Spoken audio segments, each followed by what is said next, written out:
What's up, everyone? Kevin here from Skywatcher, and welcome to another episode of the What's Up Webcast. We do this every Friday, 10 a.m. Pacific, right here at the Skywatcher USA YouTube channel. We cover everything from what's up in the nighttime sky to equipment to helpful tips and tricks. And of course, at the end of the month, we have a special guest to talk about their specialty in the field of astronomy. Today is a pre-recorded episode because if you haven't seen, we are actually at NEAF. NEAC and NEAF. It is the Northeast Astronomy Imaging Conference, which actually takes place Thursday and today as of this recording's airing date. And tomorrow is NEAF, the Northeast Astronomy Forum. It takes place in Suffern, New York. We go every year, and we showcase new stuff. And we have some really exciting things. Some of you may have already seen them. Others, you'll catch them at NEAF, but we've got some cool stuff that we're finally showcasing this week, and we're very excited to talk more about that here on the webcast, hopefully in the next few weeks. Now, so today being a pre-recorded episode, if there's anything going on in the chat, our team's not really here to answer any of those questions, but if you have any questions about the What's Up Webcast or anything that you want us to cover, you can email us at info@skywatcherusa.com and let us know your ideas for the What's Up Webcast. Also, if you have any ideas for future episodes, that would also be great. All right, so today is a little bit of a unique episode. This is overlooked Skywatcher products. So what we're going to be doing today is kind of perusing the Skywatcher website and going in depth of some of the products that don't get as much love as we think they should. And bringing a little bit more awareness to those particular items so people know more about them, because they're quite nice little things, but we'd like to get more of them out into the world. But before we get started there, please go ahead and subscribe, leave a like on a video. There's a lot of you that are not subscribed to this channel. It would mean a lot to us if you go ahead and subscribe and let us know how we are doing. Also, if you want to go ahead and support the channel, head over to skywatcher.threadless.com. We've got all kinds of cool swag, shirts, all kinds of things there you can pick up to match your Skywatcher products. It also goes to supporting the channel and letting us know that we're doing a nice job. So let's head over here to skywatcherusa.com. We do still have limited edition silver anniversary Virtuoso GTIs shipping. There's only 1,000 of these worldwide. If you don't see them on the website for sale, please check with your dealer, but there's not going to be too many more shipments of these. It's only 1 year production and only 1,000 of them worldwide. So get them while you can. All right, so let's dive in to Skywatch USA's website. Skywatch USA is obviously just for North America, for the United States and Canada. You can check with your local region and local distributor if you'd like to know more about other Skywatcher products or the products that we're going over today. So if you've never been to our website, first off, shame on you. But second off, if you want to go to the website and hit Explore Products, it gives you our whole sheet of various items that we have for sale here at Skywatcher USA. But first off, we're going to start in our Dobsonian category, and we're going to go down to classic Dobsonians. Now, the classic Dobs are exactly what they sound like. These are bare bone, very grassroots Dobsonian. There's nothing fancy about these, but they're good quality, and they come in 3 different apertures: 150 millimeter, 200 millimeter, and 250 millimeter, or 6-inch, 8-inch, and 10-inch. Now, what we're going to focus on is the 150 millimeter model, the smallest of them. Before I jump ahead really quick, if you're watching this in the future, during the recording of this, we were running a sale. So the products and prices that are on sale right now were only available at this price during the time of this recording. So in the future, if you don't see these prices, I'm sorry, but we do run sales every now and again, so just keep an eye out on the website. If actually you want to know more about sales or anything else going on at Skywatch, you can head up to the top here and hit subscribe and save and join the email list. It keeps you up to date with sales, new product launches, monthly updates, the target of the month, and of course our weekly episode for the What's Up Webcast. Another thing on our website really quick is you'll notice the green add to cart buttons. You can actually buy Skywatcher product off of our website. So you can do that by the website by clicking that add to cart, and you can now buy direct from us. Or you can buy from your favorite dealer. We always recommend buying from your favorite specialty store. Specialty stores, unlike a big box store, have staff on hand that are invested in our hobby. They know about the products. They know about various topics like astrophotography, visual observing, eyepieces, filters, camera selection, and more. So I always recommend supporting some kind of specialty astronomy shop. Big boxes are great if you need something on the fly, but if you are just getting started, you're going to need some help.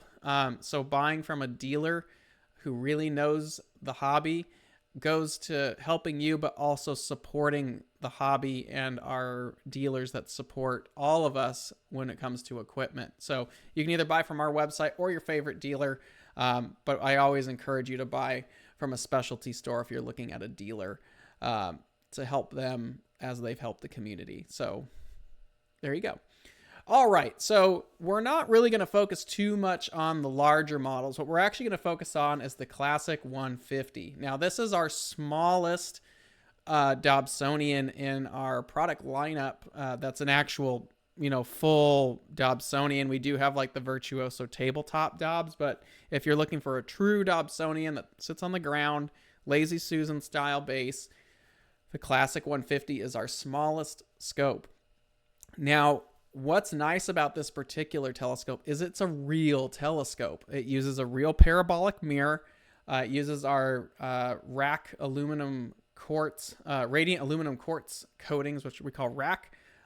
Those are very high reflectivity coatings. They're actually used on all of our mirrors. It's about 94% reflectivity. And we have a quartz overcoat to protect that for longevity. So you'll get many, many years of good observing out of this. But what's nice for something like this is the Classic 150 is giving you a full 6-inch aperture telescope to observe the night sky. That is a lot of aperture compared to some rinky-dink little toy that you're going to get at, a big box store for cheap. And there is a handful of those telescopes on the market. And that's what they are. They're toys. This, however, is not a toy. This is a true astronomical instrument. The nice thing about this particular telescope, other than the aperture, is it's also f8, which means that long focal length is going to, correct for any kind of coma. So your view is going to be very clear all the way to the edge. And it also being f8 has a very small secondary mirror. So it's a very high contrast telescope. And as you can see from our second bullet point here, if you're comparing that to, say, some 4-inch little achromat refractor, you're getting 232% more light through this telescope than you would some cheap little 4-inch telescope. And it's actually hard to find a good 4-inch refractor that's affordable and works well. Most of them are little 60, 70, 80 millimeter refractors, borderlining on a toy. A lot of it's plastic. They do okay, but you hit the ceiling of capability very, very quickly. This is a telescope you can actually grow into. With a 6-inch mirror, you can easily see the rings of Saturn as well as some of the brighter moons. You can see cloud bands on Jupiter. You can see the 4 Galilean moons around Jupiter. Further planets like Uranus and Neptune show up as little blue spheres. And then you can easily dig into the bright Messier objects as well. So you can easily get into deep sky observing with a telescope like this and grow into the hobby. Now, what I really like about the regular Dobsonians, no computers or anything like that, is you are forced to learn the night sky. You become acquainted with the constellations and the bright stars. A lot of people think that you need to have go-to nowadays, and that's great to have. It's a very useful tool, and especially if you're doing imaging or outreach in large groups and you just want that tracking, that's all great. but knowing the night sky is a very crucial element of astronomy, and there's a lot of people that skip that now. And what I don't like about that is you're assuming that your computers on board are going to be able to get you to the right place for your object. But if you don't know the nighttime sky, you don't know that the telescope is off. So I always recommend starting with something like a classic Dobsonian or some basic kind of Dob, no electronics. Just get used to getting out and observing and enjoying the nighttime sky. And the nice thing about a Dobsonian is most of them are pretty decent apertures, like the 6-inch here. If you need bigger, we also have an 8 and a 10.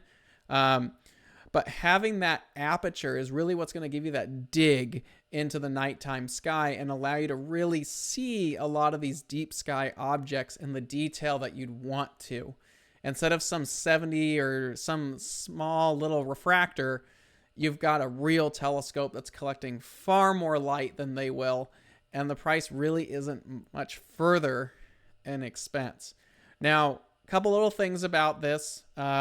The telescope does split in two. You've got the base, and then you have the optical tube. So you can break them apart. So for transport, it's very easy to use. We do also have a 2-inch, this one's a rack and pinion focuser, but it has a 2-inch focuser, which for an intro telescope isn't all that common. The nice thing about having a 2-inch focuser is that you are now open to all the possibilities when it comes to eyepieces and accessories. We do give you some basic eyepieces. There's a 25 and a 10-inch and a quarter in there in the box when you get it. But it also has a 2-inch adapter. So if you want to journey into larger wide-angle eyepieces that need a 2-inch barrel, you are perfectly able to do so. And the nice thing about investing in good eyepieces is you can keep your eyepiece set or expand upon that. And as telescopes come and go through your collection and through your career of observing, those eyepieces will remain. But it's nice to have telescopes that give you the ability to use both 1.25-inch and 2-inch eyepieces, so you don't have to feel like you're limited to one particular size, and you can start experimenting with all these different optical accessories without having to worry if I can use this or if I need to upgrade that in the future. You can start building your set, and as you add more telescopes or as you expand an aperture, you have a nice set of accessories all ready to go, and you don't have to rethink it because your telescope was limited to, say, something tiny like 1.25 inches. So something like that is rather nice. Now, let me just go into specifications here really quickly. And all of this should be on our website for everybody else. But you can see right here, the OTA is only 15 pounds and the base is 25 pounds. So it's really not a heavy instrument at this point. The tube is a little bit long because it is f8. That also means it's a very good planetary telescope. You've got that long focal length, about 1200 millimeters. That's short enough to where wide field objects are, you're still getting that expanse, but it's long enough to give you really nice detail on the planets and the moon and allow you to magnify. And you also have the aperture there to help magnify and get into those objects to where they look really nice. Where something like a small little refractor, you're kind of stuck with the moon or the planets and maybe some of the deep sky objects. But a telescope like this, you can actually grow into rather than grow out of it in 6 months. And the fact that it has the 2-inch focuser and nice aperture, it is truly an instrument that you can grow into and really start enjoying the hobby. And in a year or two, you can either go up an aperture or maybe go into imaging, but you will learn so much with a telescope like this that for a couple $100 more, you get yourself a true, real astronomical telescope rather than some junk that's sitting and it's just going to cause frustration. So that's the classic 150. It's a very nice telescope. And if you're just looking to get started, it's there. For not much more, you are able to jump into the 8-inch version. And if you want to go all the way, there's a 10-inch version as well. So there's something for everyone there. Let's go over here to the star travel refractors. Now, the ones I'm going to particularly focus on are AZ3 and 102 and 120 models. Now, these are overlooked a lot because they're acromats. They're actually the only acromats that we sell, these star travels that you see in front of us right here. We do have the AZGTE, but we're focusing on these two right here, the 102 and the 120. Now, like I said, these are overlooked. These are acromat refractors. They are really not intended for astrophotography in any way. They don't have the fancy ED glass elements that our apochromatic EvoStar and Esprits have.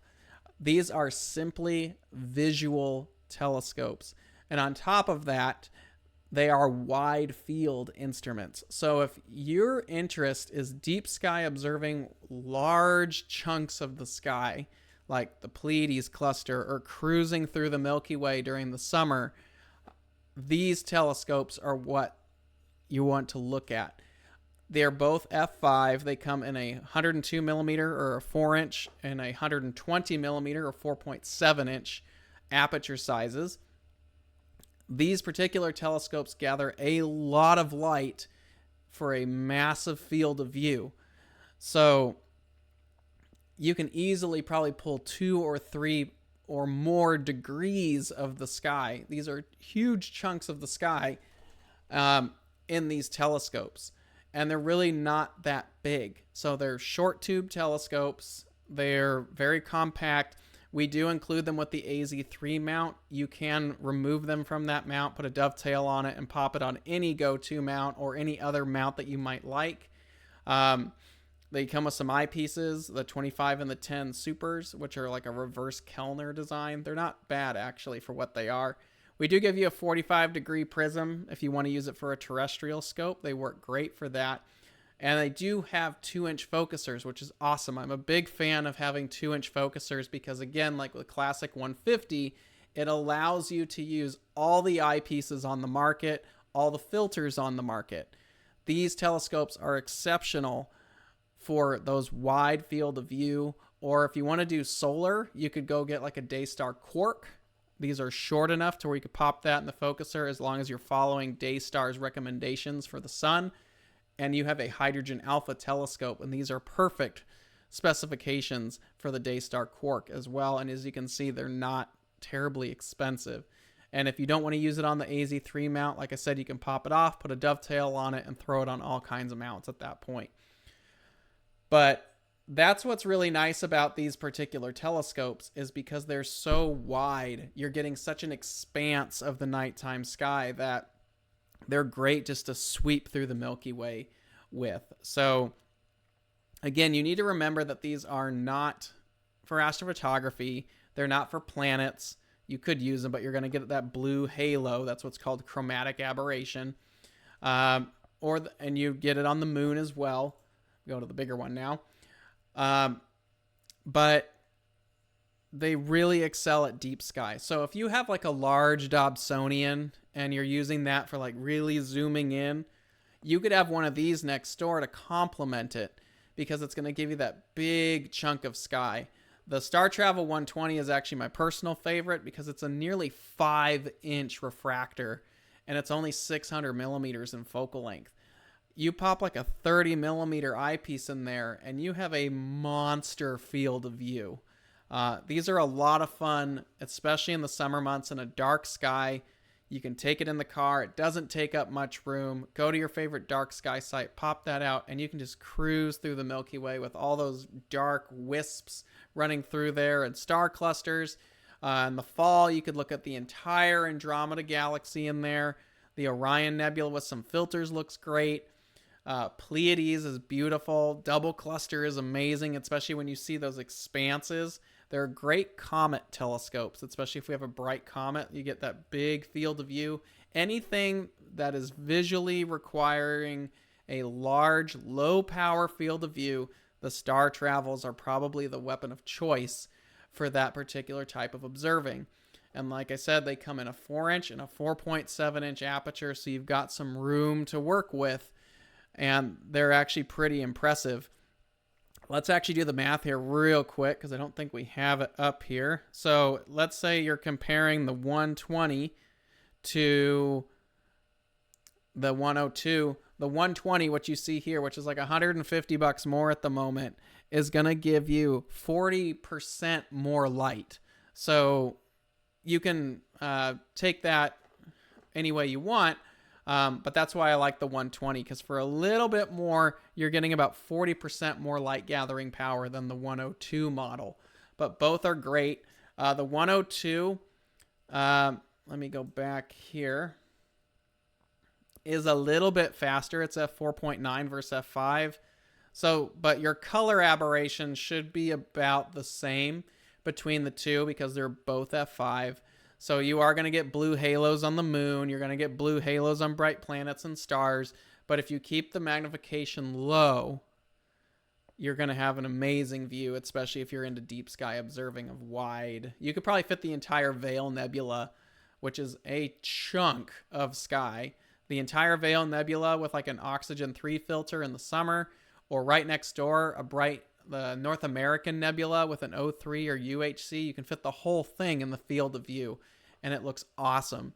So these are a little bit more of a niche product, I would say, because there's not a lot of people out there that are looking for these big, wide field of view. I wouldn't say they're one-trick ponies, but they're just not, they don't have the capability of like the ED refractors where you can do high power and you can go a little bit wide if you need to. These are really just set for lightweight and wide field of view, but they're awesome little refractors. They're all metal, 2-inch focusers, and for the money, even if you don't want the mount, for the money, they're perfect for little wide angle telescopes there. So that's the Star Travel 102 and 120 AZ3s. Great little telescopes. The mount, I have some people use them, some people don't, but we're really just focusing on the telescope itself. But these are fantastic telescopes for what they are, especially with the summer Milky Way coming right around the corner. If you want something wide that doesn't cost a fortune, like some short apochromatic telescope, consider one of the Star Travels. They are really nice for what that is.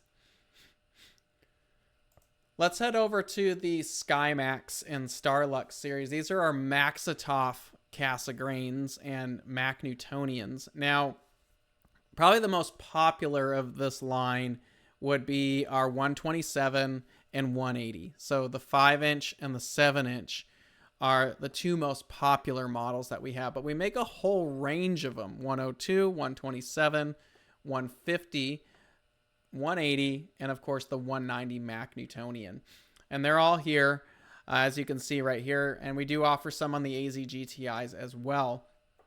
But one in particular that I want to start with is the Skymax 102. Now, the 127 gets a lot of glory because it's not super big, but it's a 5-inch scope. It's $550. You get a 2-inch visual back, 2-inch eyepiece. It's a really nice scope. As you can see behind me, I have one of the 25th anniversary versions. It's a great telescope for the moon, the planets, and some of the brighter deep sky stuff. But these can be a little chunky.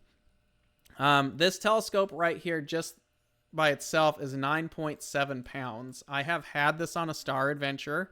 We do sell it on the AZ GTI, and it does work fine, but you're getting way up to the max payload for it. So it's small, it's compact, but it's getting a little beefy for the smaller mounts. You're starting to ask about the max capability for some of these small go-to mounts. Therefore, enter the smaller sister of the 127, the 102.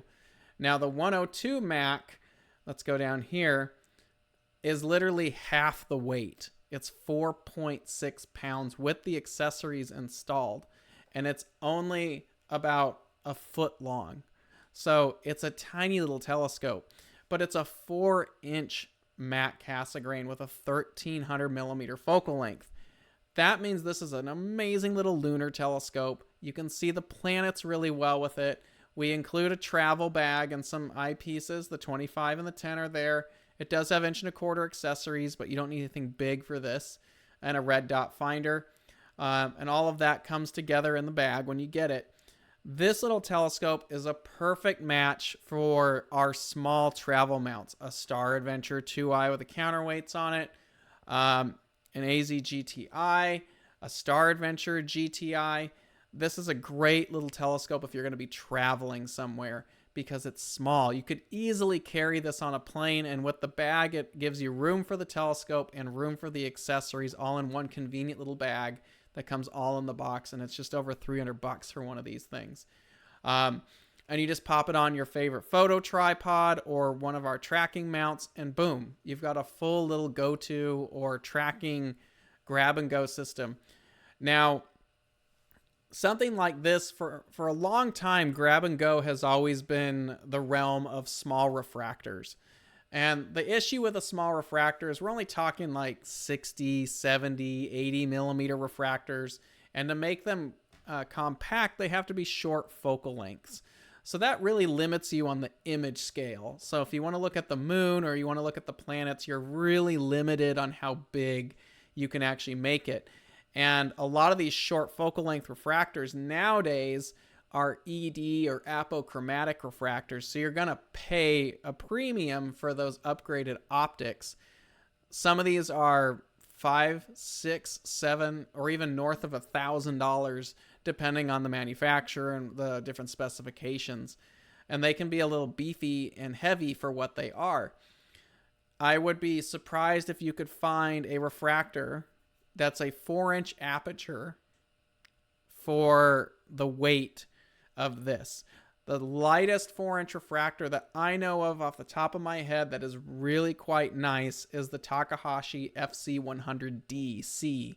They're like 6.5, 7 pounds, and they cost about $2,400 or more, depending on how much you've got going into it.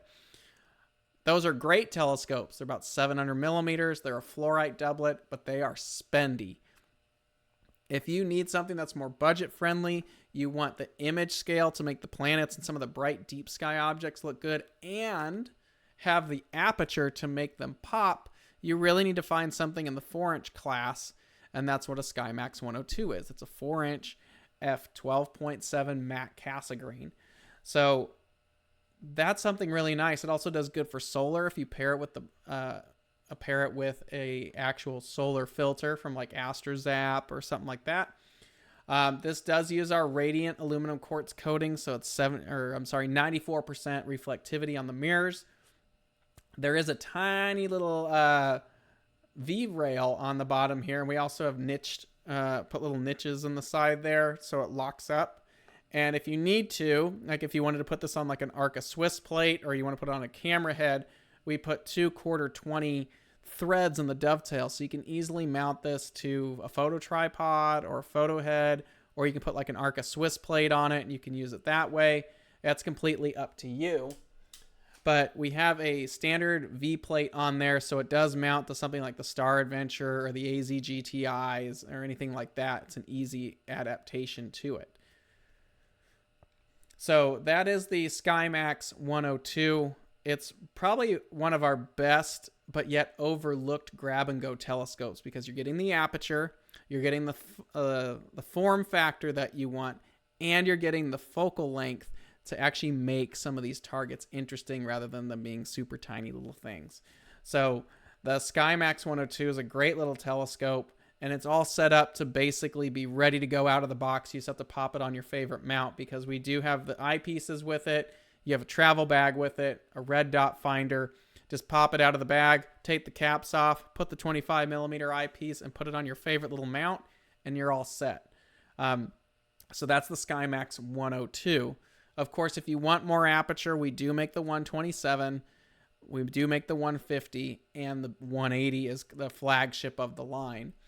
But before we move on to it, I do want to talk about the 150.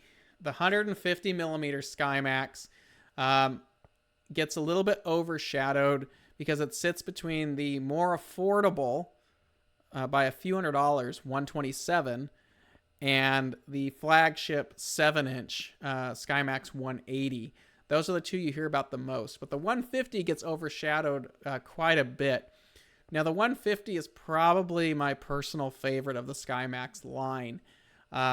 Reason being is it's got a good form factor. It is a bit shorter than the 180. So the 180 is f15. It is a 2700 millimeter focal length. That is a lot of focal length squished in that tube.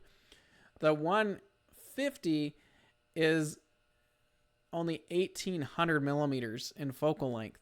So it's actually optically, it's the fastest of the Mac line at f12 while still maintaining a good aperture. Now, the nice thing about the 150 is if you have a mount that's able to hold it, because the 150 is a little heavy. It is a bit heavier than the 127. So with a telescope like this, you won't be able to really fit it on our smaller mounts like the Star Adventurers. The 150 is just too big. The 127, you can squeak onto them, but the 150 breaks that mold. So you will need something a little bit heftier like an EQM35 or something else that holds the weight. Because one of these, I can't remember off the top of my head what the 150s are weighing in at this point, is 14 pounds. But it's only 17.5 inches long, and it's 7.5 inches in diameter, and it's 14 pounds. So, but what you're getting here is a 6-inch aperture telescope with an 1800 millimeter focal length. So the moon is amazing in it. The planets are easily rendered with this kind of focal length as well. Rings of Saturn, moons of Jupiter, belt detail on Jupiter. If you are a planetary person, the Skymax scopes are probably one of the best options, especially if you don't want to deal with really pricey high-end apochromatic refractors. The Skymax is going to give you that apochromatic appearance and also give you the image scale that you want, but they're incredibly sharp and you don't have to worry about any of the chromatic aberration on them. Now, compared to something like a Schmidt-Cassegrain, because there are a few options in the 6-inch class, the matte Cassegrains tend to produce a sharper image, probably more contrasty as well. They are a longer focal length. They use a secondary that's a lot smaller, therefore improving your contrast. And they also have a longer focal length, so the coma is much better corrected on these than a typical Schmidt-Cassegrain would be. And they're not much bigger. But the Skymax 150 is a great telescope if you live in the city. You want some aperture to do deep sky, but you want some serious aperture to do the moon and the planets. The 150 is something to really consider, and it's a lot easier to tote around than the 180 is, and it's also a bit shorter. So just for example, this guy, the 150, is 17.5 inches long. Now let's go over here to the 180. The 180 is 22 inches long. So you can get an idea of just how much longer the two telescopes are from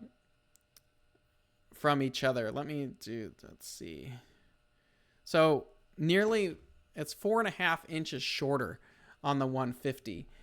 Now, if you compare the light gathering, since we're on the 180, the 180 is going to give you 44% more light, but you're getting that by adding quite a bit more weight. You can see it's 19 pounds as opposed to 14, and it's 4.5 inches longer. So the 180, while still compact and an impressive instrument, it's a much beefier telescope. So you're really going to need something like an HEQ5 or a Celestron AVX or something in that category. You need a real mount at this point to handle a 180. Where the 150, being only 14 pounds, you could squeak it on something lighter, more compact, and it's easier to lug out in the field. And I believe it's even short enough to still make the carry-on size. You could get a nice carry-on bag, and this would still fit. And it would work on something like a large photo head. If you wanted to do that, you could easily mount one of these to that and not need anything crazy. Where a 180, you're getting pretty much to the limit of what you want to deal with carry-on and weight. You could still deal with this on the Skymax. And it's also quite a bit less expensive. The 180 is $1,500 currently, where this is $880. So you're under $1,000 for this. It's going to perform better than most Schmidt-Cassegrains are going to. The form factor is about the same. It's a bit heavier. You do get 2-inch accessory capabilities. These do have Schmidt-Cassegrain threads on the back, so you can add all kinds of accessories if you need to. We do have the Vixen style dovetail plate, as you can see right there, and we have about four quarter 20 rail or holes in there that you could mount another dovetail, an Arca Swiss plate, whatever you needed to, you can actually mount that there. But the 150 is a highly overshadowed Mac Cassegrain in our lineup, but it's a really nice telescope. Again, it's one of my favorites because it's not too big, but it's not small, and the form factor is really nice. And if you're a backyard observer, you want some aperture that's good for deep sky, planetary, and the moon, and it gives you the image scale. One of these is something I would really consider taking a look at. The 150 is a very nice scope. And if we compare it to the 127, let's see right here. If you do the math, the light gathering power, you're getting 40% more light than the 150. So that inch of aperture does make a noticeable difference with something like this, but you're still not getting too much weight. Now, the one scope I would compare this to would be the EvoStar 120. Now, remember, this is an $880 telescope. If we go to the EvoStar 120 ED, which is also 14 pounds, this is on sale right now, but even on sale, it's almost $1,200 more. And on the normal price, which is $2,490, it's considerably more expensive. It's also longer and it's the same weight, but you're getting a little bit more aperture on the 150. So these would be the two telescopes I would think are very comparable to one another. You have a refractor version and you have the Skymax. Now the refractor is going to be better if you have astrophotography in mind. But if you don't care about astrophotography and you're just doing something fun in the backyard, or you want something to take out to outreach events that's not taking up all kinds of space, that Skymax 150 is really hard to beat. So it's actually one of my personal favorites of our lineup, and it does get overlooked because you do have the bigger one, which is the flagship, and of course you have the smaller 127, which is a little bit more easier to lug around. Now, before we leave the Maxitoff collection, there's one other one in here. This is the Starlux 190. This is our only Mac Newtonian that we offer, and we've actually done episodes on this before. Now, it's not our most popular telescope. When people hear Newtonian, they freak out. They think about collimating and the nightmare that it could be to collimate something. It's really not that difficult. If you get yourself a good laser collimator, you can easily collimate this. The scope is set up to where you just collimate it like a typical Newtonian. I know there are people out there that say Mac Newtonians need to be collimated differently. Yes, from scratch they do. We have set this thing up to where you don't have to mess with it. You just treat it like a typical Newtonian and go to work. Now, the Mac Newtonian line, or the Mac Newtonian design, is overlooked probably from every manufacturer ever. People hear Newtonians and they freak out. People like refractors for their simplicity, and there's nothing wrong with that whatsoever. But a Mac Newtonian is going to be able to give you this apo-refractor performance, both visually and imaging, for a quarter of the price for the most part. Now, a Starlux 190 is going to probably perform pretty close to like what an Esprit 150 would give you. It's a very well-corrected field for astrophotography. It's not designed to handle full frame, but you can handle crop sensors, which for this price, you're probably doing a crop sensor anyway. Full frame is expensive, about twice the price of a crop sensor.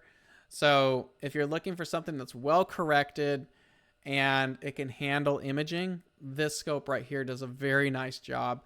This is one of the few telescopes that also has knife edge baffling inside of it. So the contrast inside this tube that this tube produces is exceptional. It's very refractor-esque. So if you've dreamed about owning a 6-inch APO and you don't want to spend $4,000 to $6,000 to $8,000 to $10,000, depending on who you're buying from, consider one of these. The Mac Newtonian has a cult following. You rarely see these come up on the used market, and usually anybody you talk to who owns one loves it. It's very strange, but every single person that we've ever talked to who has one of these, that we meet them at star parties or trade shows, if they say they have a 190, they usually rave about how much they love the scope. So the MN190 is a fantastic telescope. Now, like all Mac designs, it does use an oversized primary. So there is an 8-inch primary mirror at the bottom of this. But with a Mac corrector, you're normally sub-aperture corrector in the front. So it shrinks the working aperture a bit because of the way the Maxitoff corrector works. The light goes in, and when it hits the corrector, it kind of bevels out, hits the mirror, and then comes back. So all Mac Cassegrains and Mac Newtonians do need an oversized primary to accommodate for that light cone. Mac Newtonian is the same thing. But this is a very nice telescope. Again, it is highly overlooked. It's probably one of our most overlooked telescopes because we only make one of them, and there are not any mass-produced Mac Newtonians really available on the market anymore. There was the Intest Mac Newtonians. Those aren't really available anymore. Probably one of the most legendary ones are the Saravallo 145 and 216s. Those aren't available anymore. There was the Explore Scientific Comet Hunter. Those aren't available anymore. So right now, Mac Newtonians, as far as mass production goes, ours is one, if not the only one currently available as of the recording of this episode. And it's simply because people are freaked out by Newtonians. They don't want to collimate it. They want refractors that are simplistic, which I totally understand. But if you want a good aperture telescope, or maybe you like Newtonians, maybe you like the speed, but you don't like diffraction spikes, this is a scope to consider because the fact that it uses a meniscus corrector in the front, which you can see right here. Let's get this in. You can see right there, there's the meniscus corrector. There's no spider like a typical Newtonian, so you're not going to get diffraction spikes. So this is going to give you a very refractor-like view. So something really neat to think about if you're looking or dreaming about a big apo refractor and maybe you just don't want to stretch that far, consider one of these. And it's fast as well. At f5.3, you've got some speed, and especially with like a modern sensor like a 533 or a 2600, or I'm sorry, a 571, those pixels are small, but they're well matched for 1,000 millimeter focal length like this telescope produces. So it's something definitely to think about. Now, one caveat about the Mac Newtonian is it's a bit heavy. There's a lot of glass. The front meniscus corrector is probably an inch thick, and then you have an inch thick primary. So you're looking at 29 pounds fully equipped out of the box for one of these scopes. So you're going to need something like an EQ6R or something similar, if not heavier, to handle this scope. It does have vents on it to help cool it off, which is a unique feature to this one as well. It does come with a dual speed Crayford focuser with compression rings, but it's a very capable telescope for both visual and imaging. So the Starlux 190 Mac Newtonian, again, is one of those cult following telescopes, and they're quite popular once you have them. So something to consider if you're thinking about upping the aperture and maybe you don't want to deal with the price of an apochromatic refractor. So that is the Starlux 190. Let's dip into mounts really quick. One that I really like that's very basic, there's no frills to it, is the AZ5. The AZ5 is one of our only Alt-Az mounts, and it's one of only two manual tripod-based mounts, like the Dobbs are manual, but the AZ5 is an Alt-Az manual mount. This one evolves from the AZ4, which was discontinued, but this one's unique with the ability that you can adjust the arm to different positions, and it has slow motion controls. Now, I really like the AZ5. Why? Because it doesn't have go-to. There's no electronics on it at all. And if you just want to go out and do some viewing, this is a great mount for that. And it holds about 15 pounds. It's got a rolled steel tripod. It does have a Vixen style saddle on it, so you can mount anything with a Vixen style plate. I have one of these. It kind of lives in the backyard underneath the awning. But if there's something cool going on, the sun or the moon's up, and I just want to go view and I don't want to deal with some heavy mount or electronics or align anything, I just pop a small refractor on here or one of the Max, pop that on there. You can pick the whole thing up for the most part and take it outside. It's a fantastic mount if you're looking for grab and go. I've had telescopes as large as the Esprit 100 on here. It can handle an Esprit 100 because they're so stubby. But I'd probably keep it to something more like the EvoStar 80 or even the EvoStar 100 works well. But any of these little 80 millimeter telescopes, this mount works really nice with that. And it's so easy and lightweight to just pop this thing and go out and start viewing.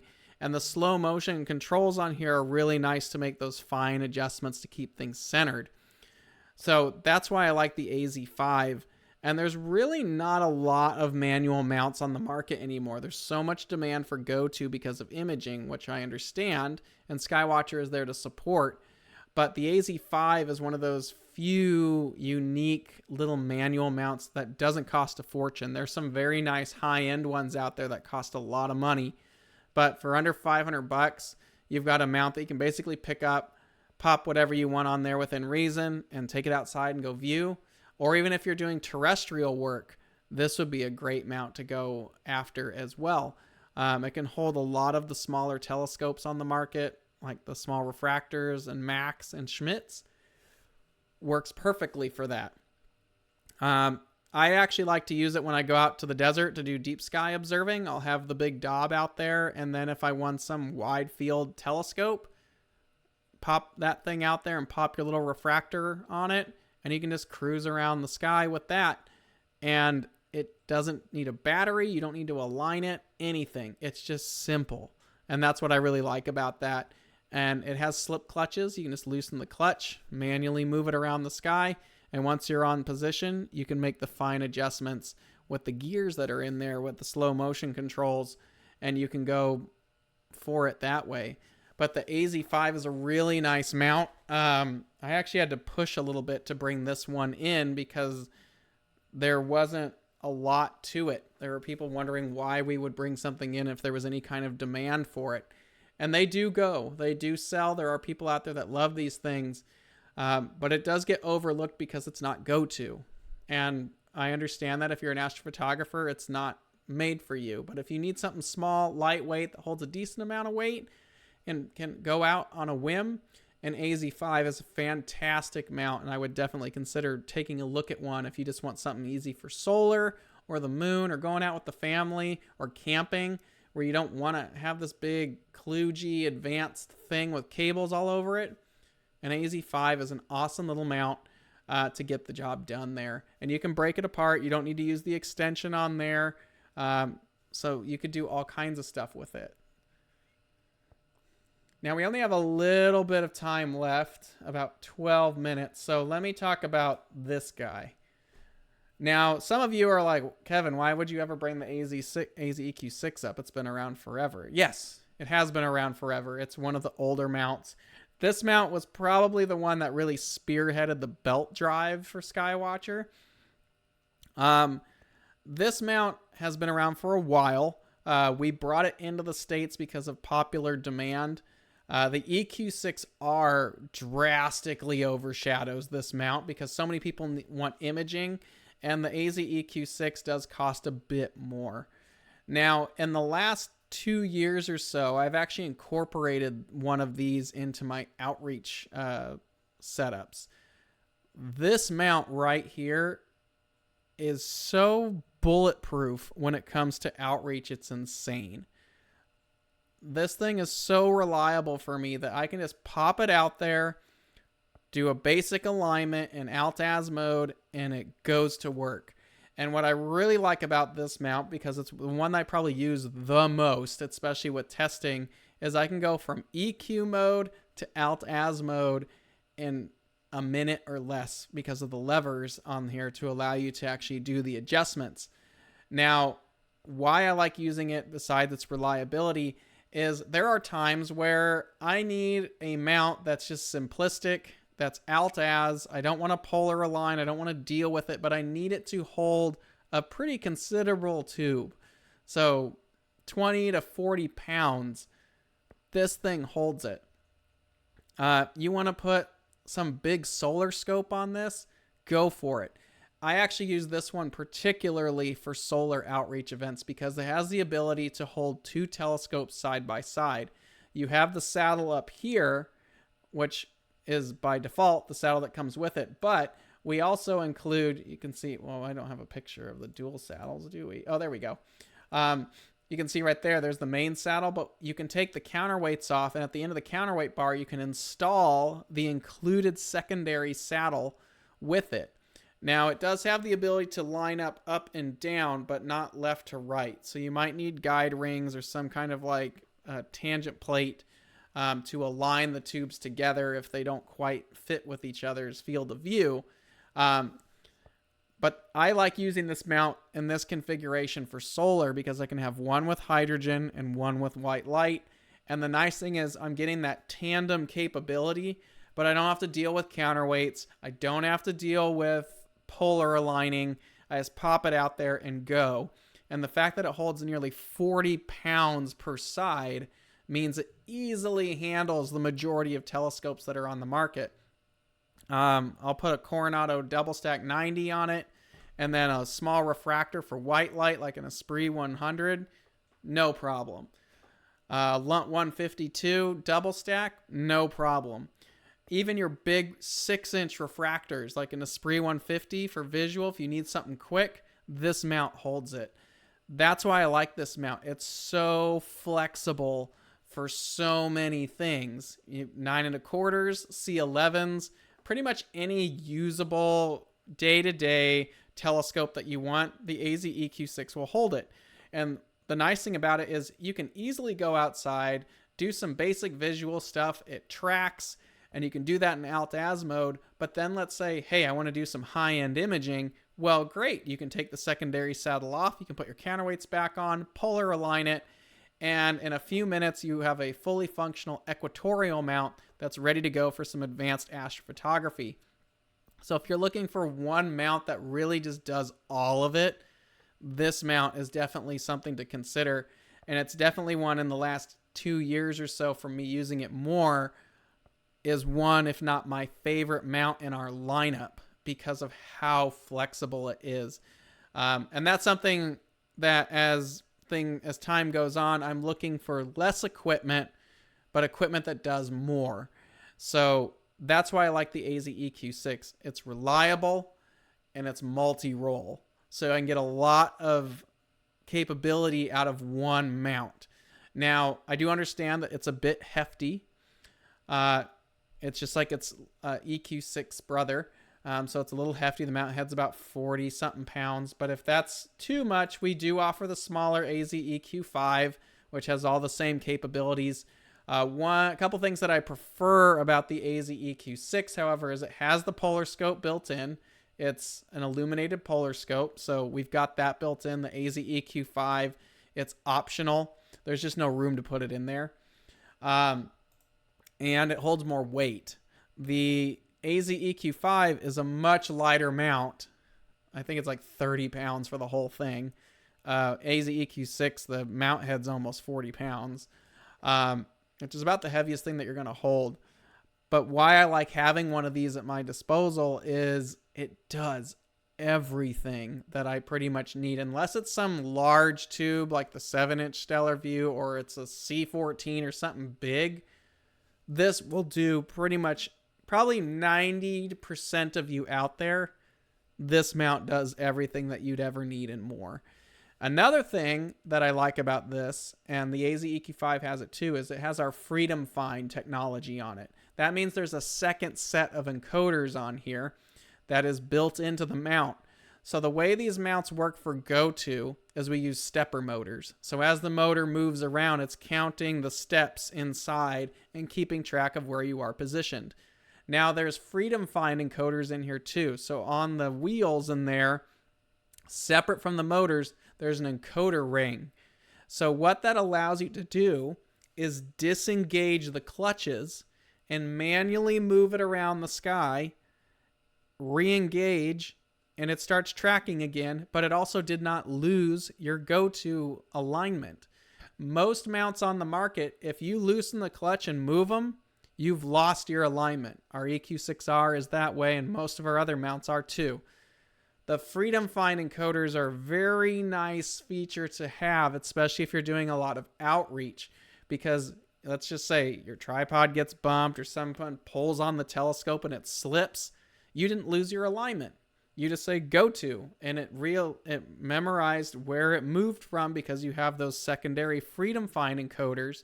You just hit go, and it goes right back to where it used to be because it knows that it moved. So that Freedom Find capability is actually really nice to have. And if it's an alt-az mode, it's very cool to have that when you're in a dark sky site and you're just moving around and it's like, oh, there's an object over there. I just slip it over, point it there. And then if I want to continue on to a more elusive object, I just hit, blah, blah, blah on the controller, and it slews off and finds that target without ever having to do a realignment on anything. So Freedom Find is a very cool technology. It's only available in the AZ-EQ6, the AZ-EQ5, all of our Flex Tube go-to models, the 8, 10, 12, 14, 16s, and the AZ-GTI. Those are the mounts.